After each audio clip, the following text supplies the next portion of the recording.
Are you ready to buy your next investment property but are not sure where to start? No matter whether you're buying your first or your 21st property, knowing your what is a vital key to choosing the right investment property. In this video, I'll share with you 10 factors to consider before choosing your next property investment.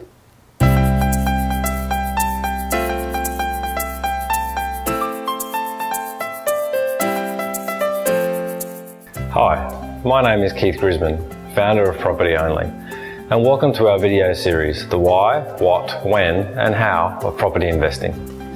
In today's video, I'll share with you why knowing your what is extremely important before investing into your next property. Think of the what as the diagnostics of your personal circumstances. Knowing these facts and figures, which are your own detailed circumstances, will make buying or not and waiting a property a much easier process. Most importantly, it will help to ensure that it is right for you.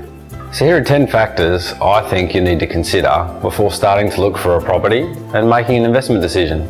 The first thing to consider is your cash flow position. What is your income? What are your expenses? And how much do you have left at the end of the month? We've created a personal budget form that you can download below the video to work this out, and therefore what's available for any property investment. Do you have any savings that can help you with the deposit? In residential property, most banks have a loan-to-value ratio, or LVR, they will apply. This means they will loan a certain percentage against the property value. I suggest this is best set at a maximum of 80%. However, in some select circumstances, like a first purchase, or when using other property as security, higher percentages can be used. But in short, what all this means is you typically want 20% of your purchase price to come from your savings.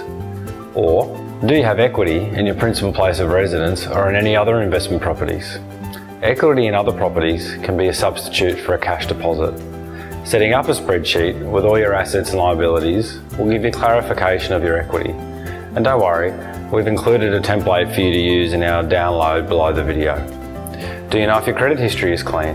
Have you checked it recently? If not, you can do so at veda.com.au. If your credit history is not clean, it's unlikely that banks will loan any money to you. In this case, you have to find private or low doc lenders who can be more flexible. Are your personal circumstances, and if applicable, your company tax returns up to date? If you're a small business, lenders like to see your most recent tax return and increasingly ask for proof that your tax and BAS were paid on time. If you're behind with your returns, then that can impact the lender's trust in lending to you, and you may have to quickly submit your tax returns.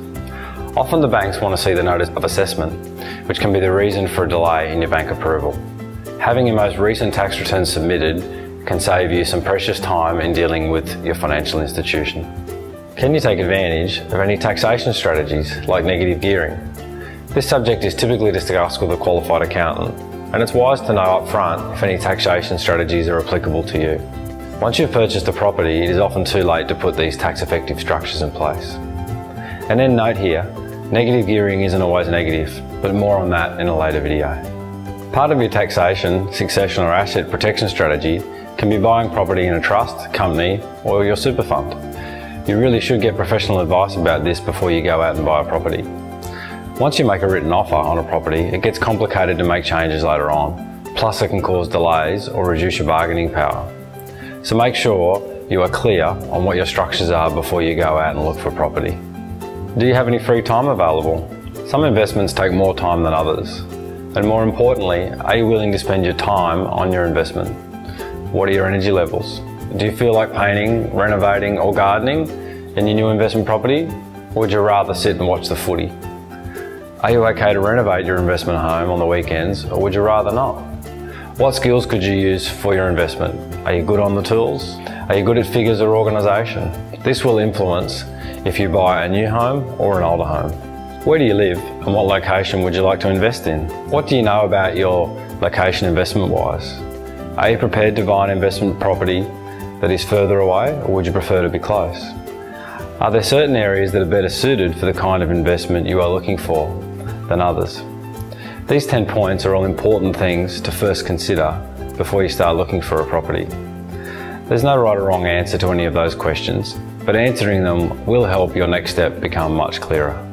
Now don't forget, we've already started the work for you with the prepared templates that you can download by clicking on the link below the video. Enter your name and email and you should find the worksheet in your inbox straight away. In our next video, I'll be looking at the which, or the type of property investments that are available to you. I look forward to catching up with you soon.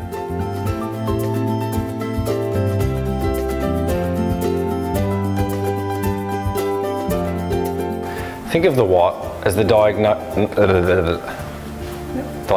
I was going to say. Most importantly, it will help to ensure you that is right for you. I'll just scroll it back.